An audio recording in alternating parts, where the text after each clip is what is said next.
Ya, halo guys. Di sini saya akan menjelaskan mengenai normalisasi, proses normalisasi yang kita akan terapkan untuk contoh kasus di bukunya Carlos Coronel ini ya. Ini menceritakan apa sih ini? Ya, ini adalah sebuah tabel yang berisi proyek, gitu ya. Ada proyek namanya Evergreen. Nah, di sini pembuat soal baik hati sudah memunculkan semacam ID gitu ya untuk ini untuk projectnya, kemudian di sini nanti untuk ini employee number untuk si employee begitu ya. Jadi memudahkan, nanti kita bisa milih kolom ini dan kolom ini gitu ya, ketimbang yang kalau yang di contoh kasus yang nggak ada contoh ID-nya. Oke, ya di sini ada proyek Evergreen, nomornya 15. Di situ ada 5 orang yang terlibat: June, John, Alice, William, dan David ya. Kemudian ini ada tanda bintang indicates project leader begitu. Jadi ada satu kelompok yang tidak ada leadernya. Kemudian si masing-masing employee ini punya spesialisasi sendiri-sendiri ya. John punya keahlian electrical engineer, kemudian John Genius database designer gitu ya. Kita lihat kenapa kok begitu. Ya karena kita lihat di tempat lain, di proyek lain, John Genius sih ya dia konsisten, dia sebagai database designer. Alice Johnson juga sama, database designer. Kemudian siapa lagi? Annalise Jones, application designer begitu ya. Charge per hour ini adalah jam upah dia per jamnya begitu ya. Nah, upah dia per jam ini juga kalau kita lihat database designer dia konsisten 105 ya. Tuh kan, mahal kan kalian digajinya kalau di luar negeri begitu. Daripada programmer tuh berapa kali lipatnya tuh ya. Oke, ya. Jadi ini berhubungan dengan jenis pekerjaannya, gajinya segitu, kalau kerja segitu gajinya segitu gitu ya. Kemudian hours billed ini adalah jam kerjanya. Ini jam kerjanya di mestinya di proyek ini ya, karena misalnya nih John Genius ini database designer di Evergreen dia 19,4 jam. Sedangkan kalau di Starflight dia 56,3 jam begitu. Jadi ya tergantung ke proyeknya begitu harusnya ya kalau melihat nama kolomnya dan melihat perilaku ininya datanya ya. Total charge ini hanya hitungan saja, perkalian saja. Jadi kita nggak perlu mikir yang ini. Dan totalan belakang ini ya paling gampang lagi kita tinggal agregasi aja. Jadi ini ya perlu untuk visualisasi data tapi tidak perlu untuk disimpan. Oke. Mau disimpan juga nggak apa-apa tapi nanti di tempat yang mestinya ya khusus begitu ya. Tapi kita nggak usah simpan, nggak masalah itu kan bisa di regenerate aja dengan hitungan ya. Oke, nah ini saya terjemahkan ke sheet ya, saya ketik-ketik biar bisa diedit. Oke, nah ini masih di sini, bintangnya masih di sini. Totalannya saya yang total yang ini saya hilangkan aja ya, subtotal juga saya hilangkan. Kemudian ya ini mestinya perlu diwujudkan dalam kolom juga ya, nggak mungkin dia apa bintang kayak gini ya nggak konsisten ya. Oke, saya biar ini tidak berubah-berubah, saya duplicate. Mana duplicate-nya kalau kayak gini ya? Udah ada ya. Copy. Create a copy. Oke. Ini sheet 3. Baik. Nah, saya akan mencoba menginsert satu kolom dia sebagai project position gitu ya. Atau project leader juga boleh. Anda bisa ada beberapa pilihan. Jadi ini misalnya member gitu ya, project member. Ya, member leader gitu ya. Sehingga yang berbintang dikasih member, yang bintang berkasih leader, sedangkan yang selain itu dikasih member. Oke. Nah, bisa dengan jenis ini ya. Atau project leader ini 0 ya, otomatis 0, ini 1, 0, 0, 0, 0, 0. Begitu ya. Itu ada beberapa keuntungan, yaitu cukup pendek, indeksnya berarti gampang ya, nggak mikir indeks yang aneh-aneh ya. Cuma nanti kalau posisinya lebih dari 2 tidak biner ya, nah itu repot ya. Silakan ya, ini karena tidak dibahas di soalnya harus bagaimana, apakah ada posisi bendahara, sekretaris proyek, atau bagaimana, nggak ada ya. Kayak gini bisa, tapi kalau mau ada yang proses kalau ada jabatan sekretaris bendahara gitu ya silahkan kayak yang sebelumnya ini tadi. Jadi bukan project leader, bukan kolom project leader, tapi project position gitu ya.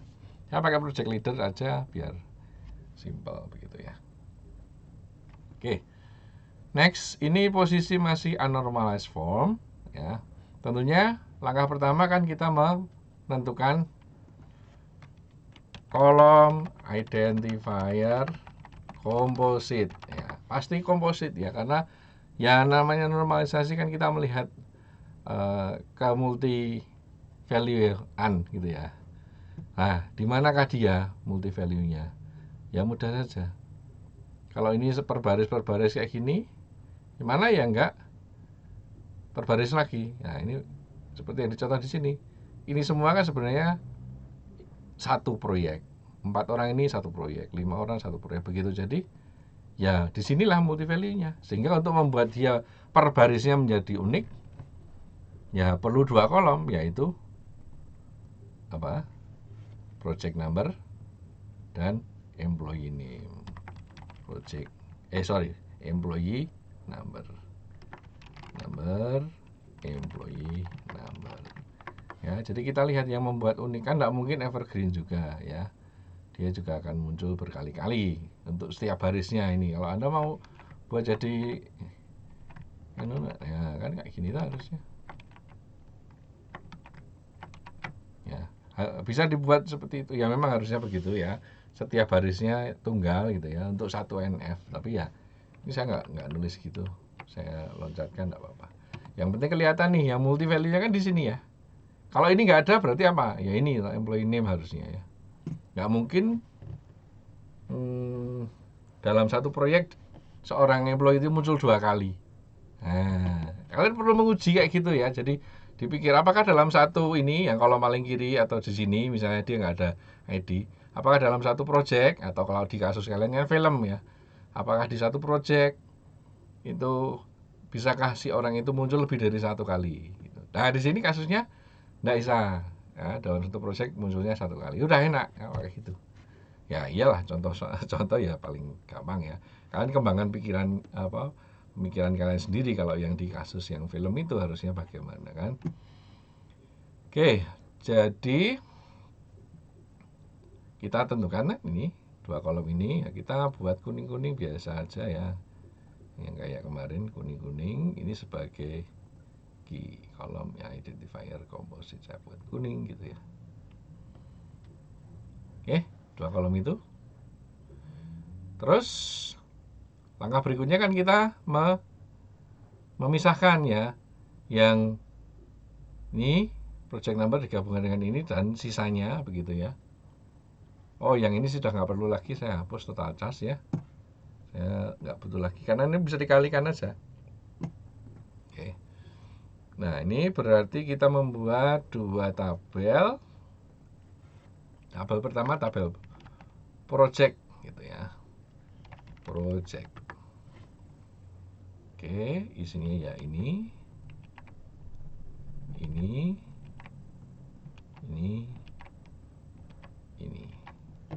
Dah, mana lagi yang bergantung pada si project number kan enggak ada ya. Ya memang ini kayak berasa 2NF ya kalau kalian sudah belajar 2NF, tapi maunya sih kan ini project number akan dijodohkan dengan employee number dengan mengeliminasi kolom-kolom yang miliknya si project ini. Jadi tabel berikutnya adalah tabel project employee begitu ya, project employee. Oke, isinya ya saya ulang aja seperti ini begitu. Oke, agak nutup-nutup enggak apa-apa.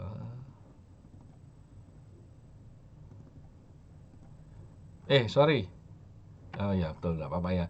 Ini jangan lupa ya dihilangkan, ini sudah diwakili dengan kolom project leadernya ya. Yes. Nah, gitu ya. Di sini juga dihilangkan. Oke, project name-nya udah nggak butuh lagi. Ya, ini sudah diterangkan di sebelah kirinya itu, jadi kita menjodohkan di sini. Oke.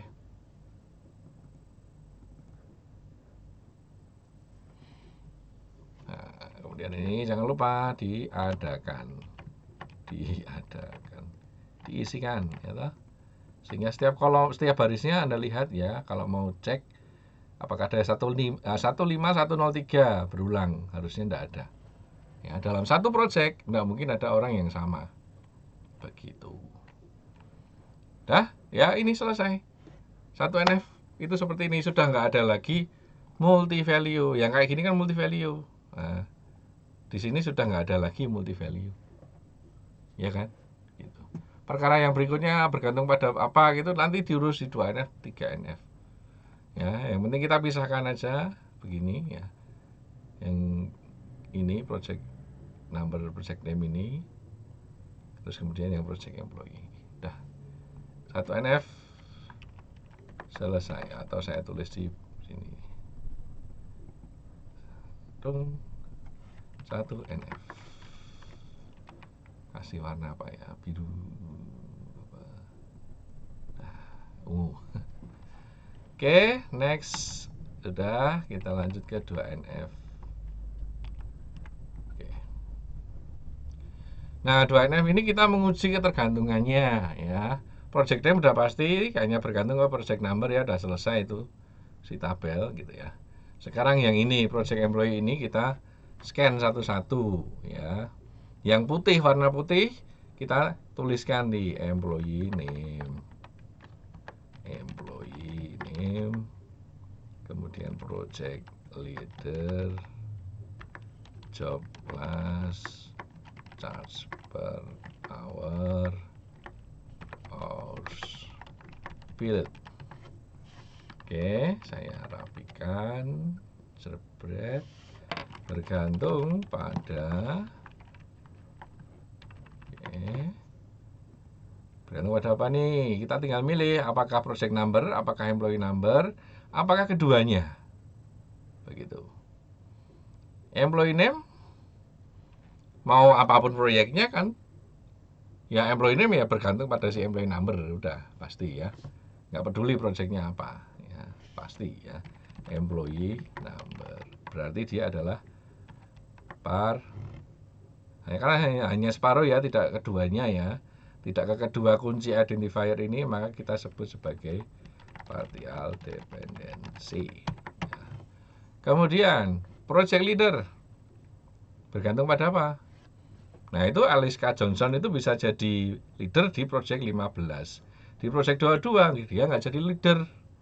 Berarti ya ke kedua kunci project number, employee number. Kayaknya ke sana lagi. Full ya kalau kayak kedua-duanya, atau ketiga-tiganya misalnya 3 gitu ya. Full gitu ya. Oke, terus job class. Job class apa? Ya ke karyawannya mesti ya. Employee number ya, partial dependency. Charge per hour sama ya. Charge per hour-nya kan nggak peduli proyeknya apa. Gitu. John Genius kan nggak peduli proyeknya apa, dia database designer dan bayarnya 105 begitu. Dan hours billed ini ya beda-beda tergantung proyeknya. Ke siapa dia dan ke proyek apa. Berarti yang full dependency. Nah, 2NF cuma kayak gitulah, gampang banget gitu ya. Maka tabelnya sekarang tidak lagi 2, melainkan 1, bukan. Itu orang nikah ya. Demikianlah, bukan lagi 2 melainkan 1. Nah, sekarang kalau yang di sini berarti yang sebanyak ini kita kurangi nih tabel project employee ini yang isinya sekarang hanya project leader project leader saja gitu ya. Project leader saja, ini saya pindahkan ke sini. Kemudian sama hours build ya. Hours build. Oke. Nah, ini kosongin. No fill. No border. Oh, ini jadi buka. Nah, begini guys. Project employee gitu ya. Atau kalau mau dialiaskan, kita bisa pakai ini juga boleh. Atau plotting. Ya. Plotting project itu bisa. Ya. Tabel plotting project. Ya. Karena employee ini diplot ke project apa, siapa yang jadi leadernya, project leadernya, dan dia menghabiskan berapa jam di situ, begitu. So, yang tabel ketiga adalah tabel employee. Ini sampai charge per hour kecuali project leader ya. Begini. Oke. Ya, begini kecuali project leader. Job class dan charge per hour. Nah. Oke, ini disebut sebagai tabel apa teman-teman? Employees. Employee. Pakai S enggak ya? Ya biasanya pakai ya. Ya kalau pakai konsisten ya, di sini project ya. Ditambah S gitu ya. Yang di atas juga konsisten. Oke, jadilah 3. Oke, 3 tabel dalam kondisi 2 NF. Yes. Oke. So, berikutnya 3 NF. 3 NF. Nah, 3 NF ngapain? Ya kita ngecek yang ini udah beres, 2 tabel ini udah beres, nggak usah disentuh-sentuh lagi. Kita fokus ke tabel employee sini. Diuji apakah ada kolom yang bergantung pada bukan kunci. Ya, kuncinya apa? Employee number. Berarti cari kolom yang bergantung pada kolom bukan kunci. Apa itu? Coba dilihat-lihat. Sorry, ini belum benar ya. Sorry, kita tarik mundur lagi. Ini belum benar. Kalau mau ditampilkan, ini belum benar. Kenapa? Ya saya buat cepat aja. Sorry, ini aja. Saya sort aja biar cepat. Sort by employee number. Oke, ya, Anda harus mengeliminasi yang kembar ini nggak boleh ada ya. Ini nggak boleh ada. Bagaimana biar cepat? Delete, shift cells up. Oke, ini delete, shift cell up. Ini juga.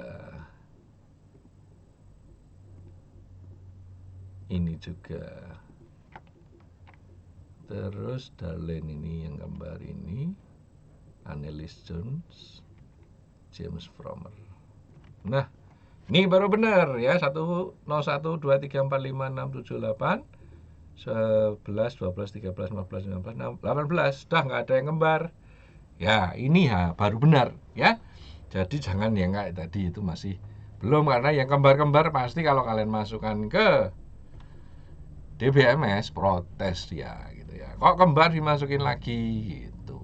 Makanya di tempat Excel atau sheet kalian kan juga yang nilainya kurang-kurang itu kan itu masih ada kekembaran gitu ya. Kemunculan lebih dari 1 kali gitu ya. Kalau ini kan loh kok kembar Pak? Lah iya kan komposit.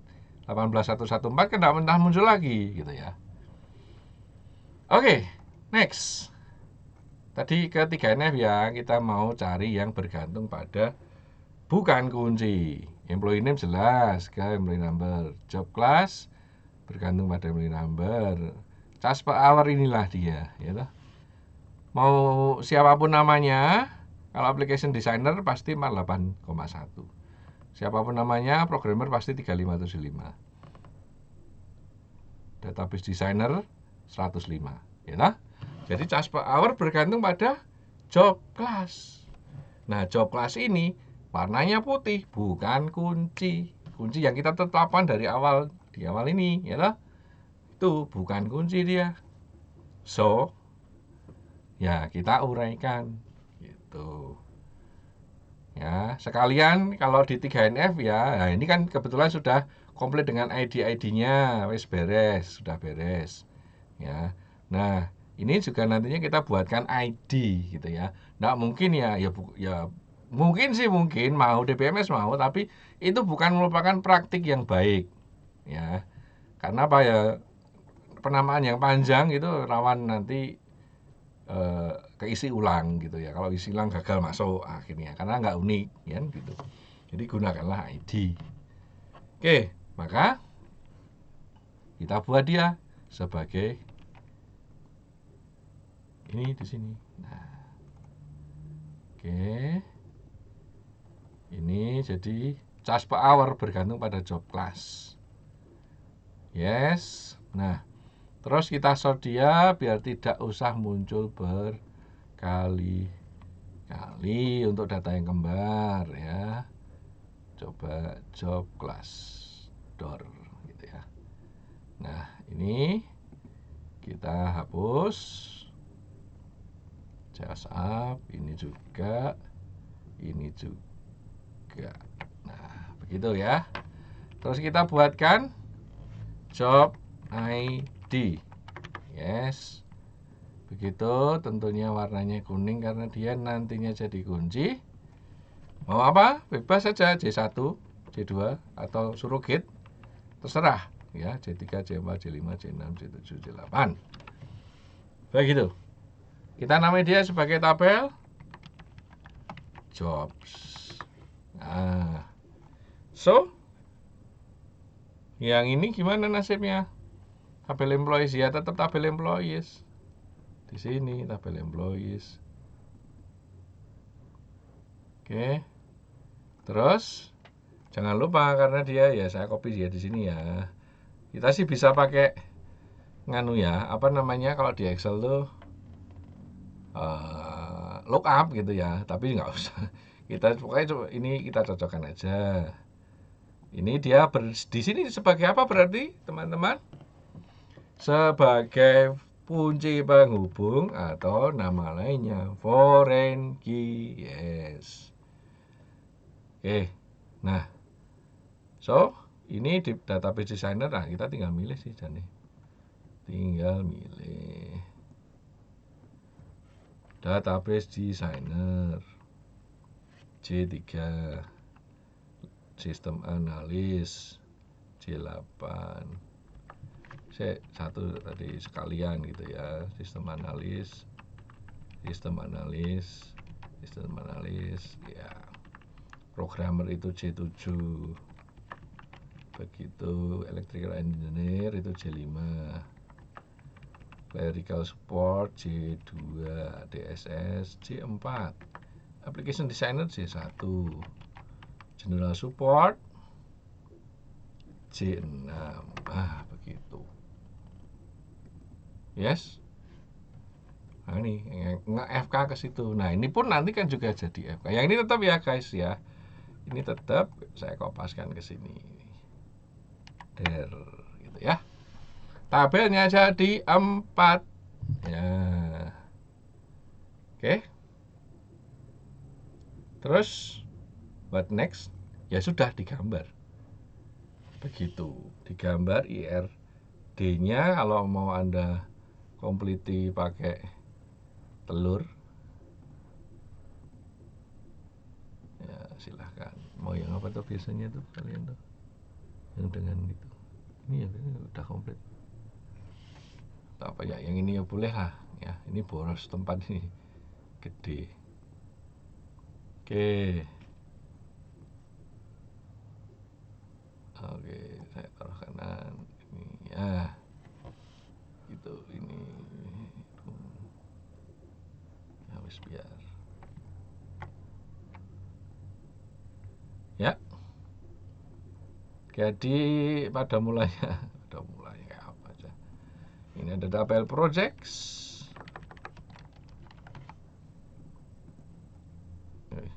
Salah. Reset. Projects, kemudian ada project number, kemudian ada project name. Udah. Hapus.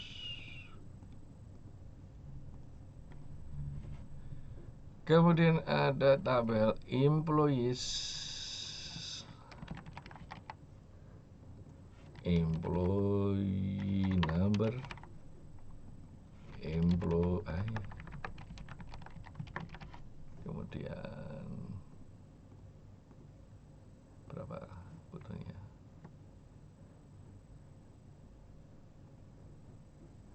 Oke, ada job ID di AFK. Kemudian ada di bawah satu lagi adalah job. Nggak ada, sorry guys, ini hapus ya, hapus. Nah begitu. Kok piye ya, beda ya yang di 2NF, ini yang ini tadi 2NF. Nah ini yang 3NF ya, sorry kelewatan no border. Yes, beginilah seharusnya. Oke, so that ini tidak ada. Jadi memang awalnya ini dan ini apa sih? Sorry. Ini dan ini gimana nih? Jelek amat. Tidak nyambung. Nah, itulah pokoknya. Dua tabel ini kan many to many ya. Many to many. Satu proyek bisa mempekerjakan berapa? Banyak employees. Tuh? Betul. Satu employee bisa kerja di banyak proyek. Tuh? Iya. Contoh yang terdepan tadi ya. Satu proyek bisa mempekerjakan banyak pegawai, employees, dan satu employee, Aliska Johnson ini bisa kerja di lebih dari satu proyek. So many to many gitu ya.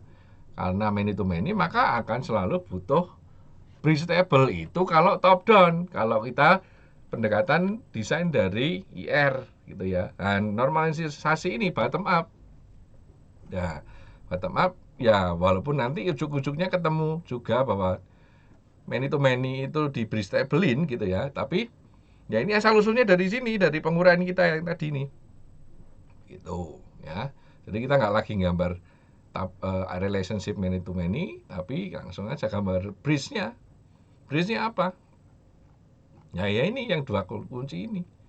Tabel plotting project gitu. Tabel plotting